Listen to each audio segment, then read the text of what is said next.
they released 5 mascots, right, for the Beijing Olympics. And these are weird little mascots that all got pyramid-style hats on. And essentially, each of these mascots correlates to a colour ring of the Olympic logo. You know, we've got the green, orange, red, black and blue rings, and each of the mascots correlate to one of these. They've all got their own colour. And essentially, what you're looking at here is, if you take it back to the Mayan calendar, and you've got the 26,000 year cycle, and essentially, the Mayans believed that within that cycle there was 5 separate cycles of 5,150 years. I can't remember off the top of my head. Yeah. But basically, they stated that at the end of each world, a particular one of the 5 elements destroyed that world and then created it again. You know, it restarted itself. Indeed. There's like 4 destructions and moving into another cycle of sorts. Yeah. And I was looking at this, and there's the blue character, which is the last ring in the Olympic logo. The blue character is symbolic for water. It's called Baby. It's a weird little critter. I don't know what you want to call it. Yeah. But it's symbolic for water, strong in water spots, and she reflects the blue Olympic ring. And this is the only of the 5 characters that's got a spiritual third eye. Yeah. So I'm thinking, why has this got a spiritual third eye? And then you think about this Diana's ring of water, and then you think about this spiritual third eye in the mascot, and you think of water obviously is symbolic for Aquarius. There's this idea that we're moving into this blue ring of the Olympics, if you know what I mean. Yeah. I mean, to explain this better, those Olympic rings for me are the 5 cycles of time from the main calendar. Only one's connected to another. And it's almost like there's the transition stage where the two rings meet up. If you understand what I'm trying to say. Yeah, that's very interesting. Yeah. And so when, for instance, you've got a set of films like by J.R. Tolkien, the Lord of the Rings, what it really means is the Lord of the Cycles of Time. Yeah. Right. And so then when you think about the trilogy, you had the Fellowship of the Ring, which incidentally opens up with Gandalf's birthday on the 111th birthday, 111, which is obviously a pyramid number. You've got Fellowship of the Ring moving into the 2 towers, sounds symbolic to World Trade Center if you like, moving into Return of the King.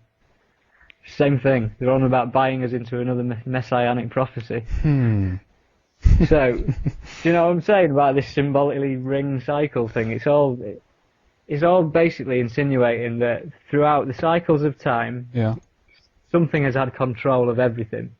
And what I'm trying to propose is that when, for instance, in Egypt, they pretty much know that the Grand Pyramid, the Great Pyramid, started fully formed as such, and then the Egyptian civilization went into decline from there and after.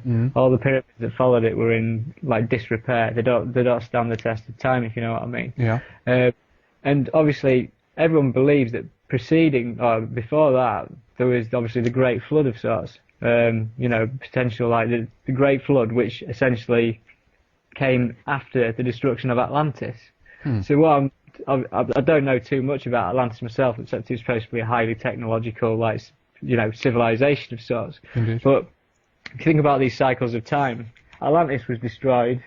The same power structure, whatever, managed to survive it anyhow because they had the technology to survive it, and then they restarted again straight with the pyramid back into the next cycle.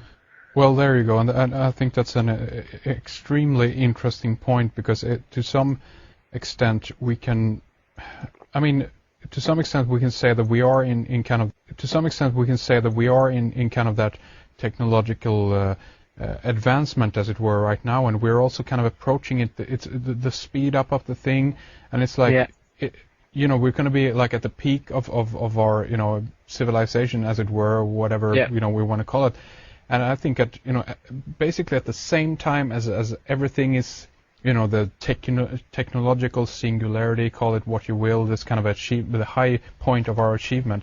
At the same time that we actually reach that pinnacle, we could potentially also kind of fall again, so to speak. And this could be a moment, and this might, you know, where will we be around 2012? I don't know.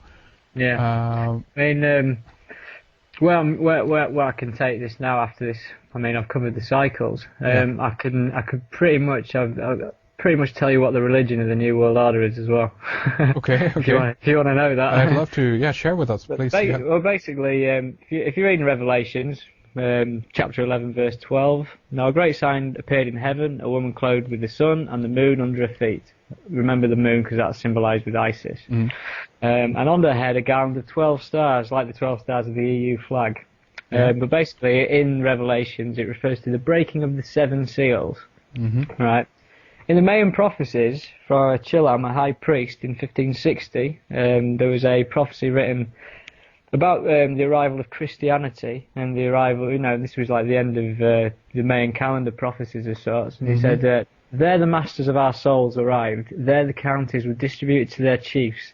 There we began to learn the holy faith. There water began to enter our heads.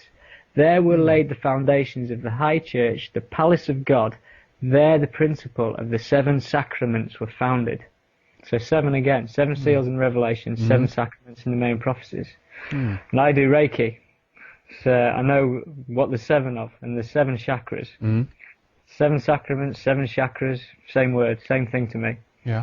And as a confirmation of that, on my blog, there's some more deciphering of imagery. And if you have an issue of the UK passport from 1998, I think that's when mine was issued, there's an image of the rose, the thistle, and the daffodil, which are the flowers of England, Scotland, and Wales. But as I've said, these images have 2 meanings, and they have 2, they have a duality. And this image that no one knows what it is, it's on a page called Reserved for Observations Only, with a number 11 on the page. It's basically showing a diagram of the chakra system. And you can correlate that because basically the heart chakra lines up with an image of a heart, and the solar plexus chakra aligns up with an image of a sun. So basically you've got this thing, but even more concerning, or not concerning, on the root chakra and the crown chakra, it's signed with a inverted pentagram. Really? So if you think about that, there's an inverted pentagram on your crown chakra and your root chakra. Now, I don't know what that's symbolically saying, but it's obviously involving spiritualism. Yeah. And if this is in the UK passport, I mean, it's beyond me that our government have ever acknowledged the chakras. I've never known that in my entire life. Yeah.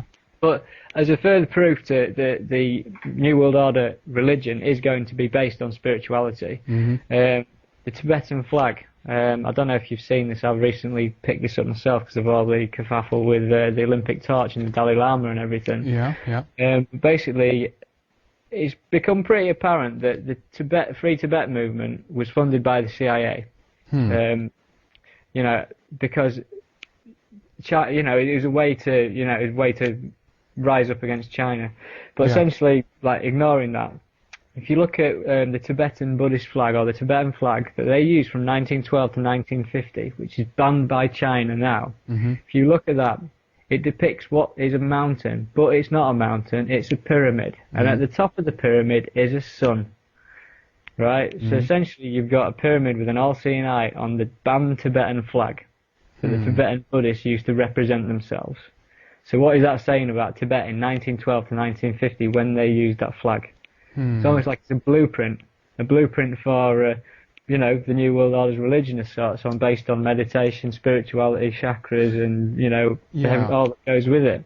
I mean, I'm looking at a picture of the Tibetan flag right now, and even the fact that there's 2, lions, if you will, that is holding up the eternal flame, and even the word itself, if you look at pyramidion or pyramidos, I should say, that's basically fire in the middle. So I mean, they give you the hint right there that this is a pyramid, and then you have the sun in the backdrop. I mean, it's incredible.